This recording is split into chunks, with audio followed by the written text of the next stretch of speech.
તો આજે આપણે બનાવ્યું છે ઘઉંના લોટમાંથી પાપડ। તો આપણે ખીચી બનાવવા માટેનો એક વાટકો છે તે લોટનો લઈ લીધો છે। તો આપણે 1 ચમચી ખારો છે પાપડનો, 1 ચમચી મીઠું છે। આપણો એક વાટકો એ ઘઉંનો લોટ છે। તો આપણે પાણી પણ એક વાટકો એક જ લેશું।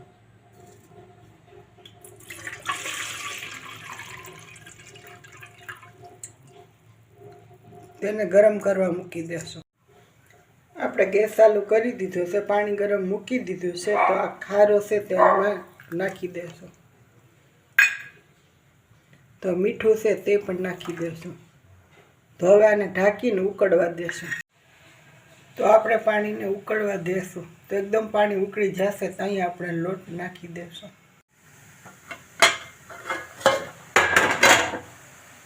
તો આ રીતે આપણું પાણી ઉકળી ગયું છે, સરસ મજાનો કલર સફેદ થઈ ગયો છે। હવે આપણે લોટને એડ કરી દેશું।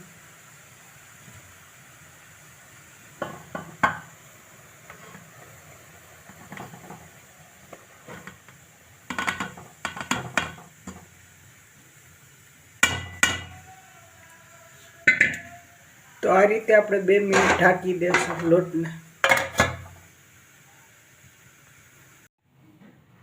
તો હવે આ ટોપલીને ગેસથી નીચે ઉતારી લેશું ને વેણાથી હલાવી લેશું।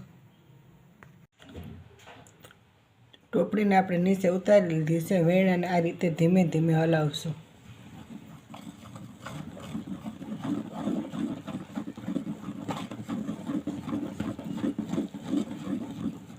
તો હલાવતા જશું ને લોટ આપણો મિક્સ થતો જશે તો ખીચી તૈયાર થઈ જશે।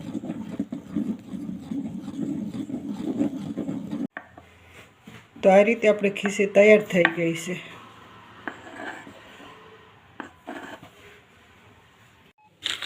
તો આપણી પાસે આ રીતે એક જબલું છે, તેમાં ખીચીને રાખી દેશું।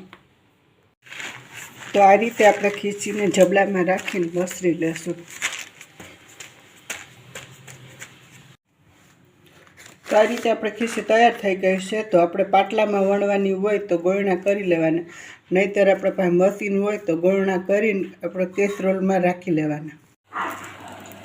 તો આપણે આ રીતે ગોળણા વારી લીધા છે। હવે આ રીતે કેસરોલમાં રાખી લીધા છે, તો તેને ઢાંકીને મૂકી દઈશું નહીં પાપડ વણી દઈશું। તો આપણી પાસે આ મશીન છે પાપડ વણવાનું, તેમાં આપણે પાપડને વણી લેશું।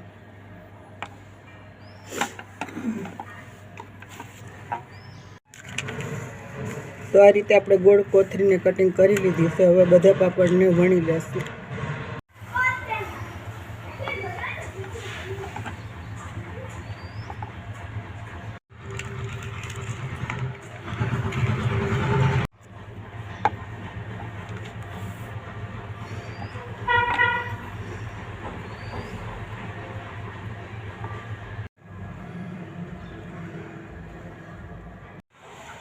તો આપણા પાપડ સુકાઈ ગયા છે, તો આ રીતે આપણે ફેરવી લેશું।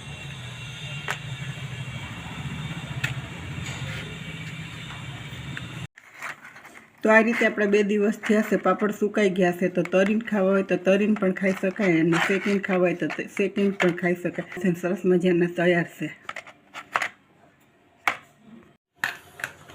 તો આ રીતે આપણે પાપડને શેકી લેશું।